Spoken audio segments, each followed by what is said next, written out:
Hello बच्चों, let's read the problem. The problem says, as the temperature of hot junction increases the thermo EMF, what does happen to the thermo EMF? देखिए इसमें thermo EMF increase करेगा, decrease करेगा या increase decrease या फिर constant. जब भी आप हॉट जंक्शन का टेम्परेचर इंक्रीज करते हैं तो थर्मो ईएमएफ का वेरिएशन कैसे होगा ये हमको बताना है। तो सबसे पहले बात करें इसमें अगर की कॉन्सेप्ट की, सो आपको पता होना चाहिए कि थर्मोकपल कैसे वर्क करते हैं, थर्मोकपल में ईएमएफ कैसे जनरेट होता है। सेकेंड थिंग जो की कॉन्सेप्ट इसमें यूज होगा that is thermo EMF variation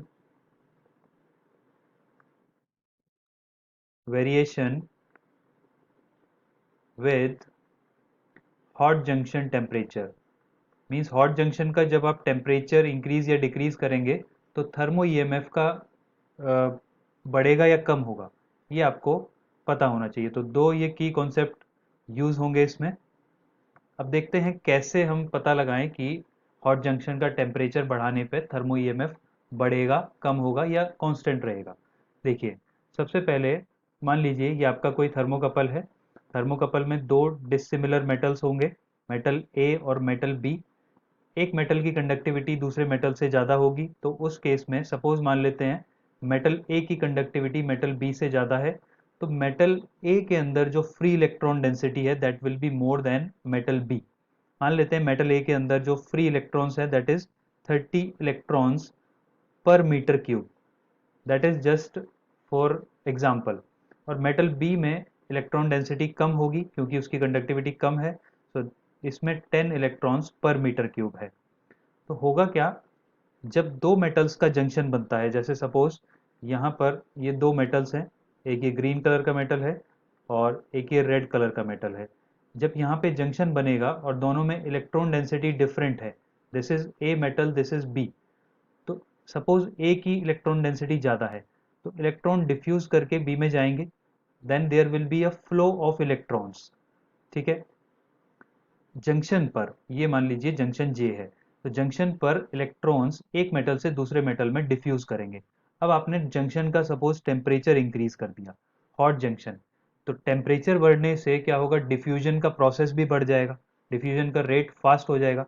because of this diffusion what happens at hot junction, the electrons move faster from metal A to B.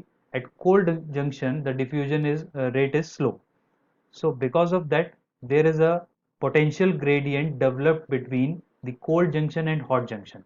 That is why a EMF is introduced. EMF is induced. Means यहाँ पर एक current flow हो जाएगा, voltage का difference आ गया दोनों के बीच में, दोनों जंक्शंस के बीच में। तो ये तो होता है थर्मोकपल का वर्किंग। अब मान लीजिए हम कोल्ड जंक्शन को एक फिक्स टेम्परेचर 0 डिग्री सेंटीग्रेड पर सेट कर देते हैं और हॉट जंक्शन का टेम्परेचर इंक्रीज करते हैं।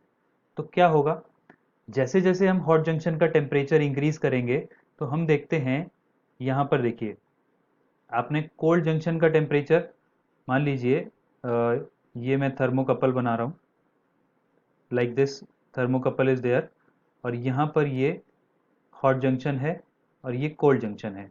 कोल्ड जंक्शन का टेम्परेचर आपने 0 डिग्री सेंटीग्रेड पर सेट कर दिया, हॉट जंक्शन का टेम्परेचर आपने टी डिग्री रखा है, T डिग्री सेंटीग्रेड, और टी को आप कंटिन्यूसली इंक्रीज कर रहे हैं।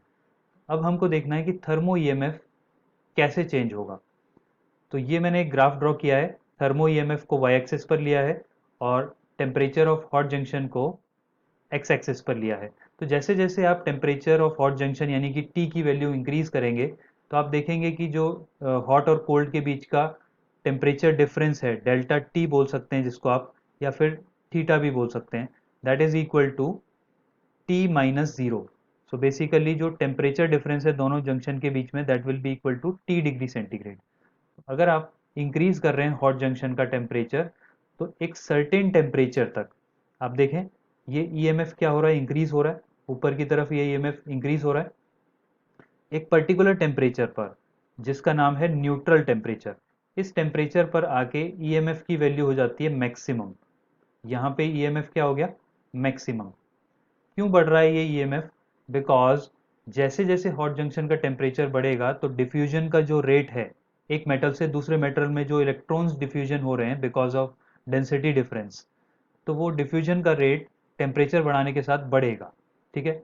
लेकिन एक लिमिट ऐसी आएगी जब इलेक्ट्रॉन्स एक मेटल से दूसरे मेटल में, जैसे मैंने एग्जांपल लिया था, मान लीजिए एक मेटल है ये और एक दूसरा मेटल है ये, आप टेम्परेचर बढ़ा रहे हैं जंक्शन का, तो ऑब्वियसली ए से बी में इलेक्ट्रॉन्स फास्टर मूव करेंगे, लेकिन इसकी डेंसिटी थी 30 electrons per metre cube, 30 electrons per metre cube इसकी डेंसिटी है, और इसकी डेंसिटी है 10 इलेक्ट्रॉन्स पर मीटर क्यूब। तो टेम्परेचर बढ़ाने से इलेक्ट्रॉन्स का diffusion A to B fast तो होगा, लेकिन एक लिमिट ऐसी आएगी जब दोनों की इलेक्ट्रॉन डेंसिटी इक्वल हो जाएगी, उस केस में इलेक्ट्रॉन्स ए से बी में मूव नहीं करेंगे। देन द एक लिमिट ऐसी आएगी जब मूव नहीं करेंगे, then the current will not be passing. So उस टेम्परेचर को हम बोलेंगे इन्वर्जन टेम्परेचर। उस टेम्परेचर पर ईएमएफ बिल्कुल जीरो हो जाएगा। तो इसीलिए टेम्परेचर बढ़ाने से एक लिमिट तक तो ईएमएफ मैक्सिमम पहुंचेगा, फिर अगर फर्दर हम टेम्परेचर इंक्रीज करेंगे तो ईएमएफ डिक्रीज होना स्टार्ट हो जाएगा, बिकॉज अब इलेक्ट्रॉन डिफ्यूजन का रेट स्लो होएगा धीरे धीरे, और जब दोनों में इलेक्ट्रॉन डेंसिटी बराबर हो जाएगी तो फाइनली इलेक्ट्रॉन डिफ्यूजन बिल्कुल बंद हो जाएगा और वोल्टेज भी, थर्मो ईएमएफ भी जीरो हो जाएगा। That is the reason, because that is the reason why the temperature increases and thermo EMF also increases with the temperature, but that depends कि आप न्यूट्रल टेम्परेचर से कम टेम्परेचर की बात कर रहे हैं या न्यूट्रल टेम्परेचर से ज़्यादा टेम्परेचर की बात कर रहे हैं। अगर आपके जंक्शन का टेम्परेचर न्यूट्रल टेम्परेचर से कम है, सपोज यहाँ पर है, और आप टेम्परेचर इंक्रीज करते हैं, तो क्या हो रहा है, देखिए थर्मो ईएमएफ बढ़ रहा है। बट अगर आपका टेम्परेचर, जंक्शन का टेम्परेचर न्यूट्रल टेम्परेचर से ज़्यादा है और आप टेम्परेचर इंक्रीज कर रहे हैं जंक्शन का, तो आप देखेंगे कि ईएमएफ डिक्रीज कर रहा है। यानी कि जो थर्मो ईएमएफ है, thermo EMF, this is thermo EMF में इंक्रीज और डिक्रीज, इंक्रीज भी कर सकता है और डिक्रीज भी कर सकता है, डिपेंड करेगा कि आपका जंक्शन का टेम्परेचर न्यूट्रल टेम्परेचर से कम है या न्यूट्रल टेम्परेचर से ज़्यादा है। और ये जो न्यूट्रल टेम्परेचर होता है ये दो मटेरियल्स पे डिपेंड करता है। जैसे ए और बी मेटल का आपने थर्मोकपल बनाया है, मान लीजिए आयरन और कॉपर का थर्मोकपल बनाया है, तो उन दोनों मेटल्स के अकॉर्डिंग ये न्यूट्रल टेम्परेचर होगा, यानी कि मटेरियल की प्रॉपर्टी पे डिपेंड करता है। जंक्शन के टेम्परेचर पर न्यूट्रल टेम्परेचर डिपेंड नहीं करता है। तो आपको इसका क्या आंसर मिला कि हॉट जंक्शन का टेम्परेचर बढ़ाने से थर्मो ईएमएफ इंक्रीज भी कर सकता है और डिक्रीज भी कर सकता है। तो which option is correct? Option C is correct, may increase और decrease. I hope you understood it well. Thank you so much, best of luck.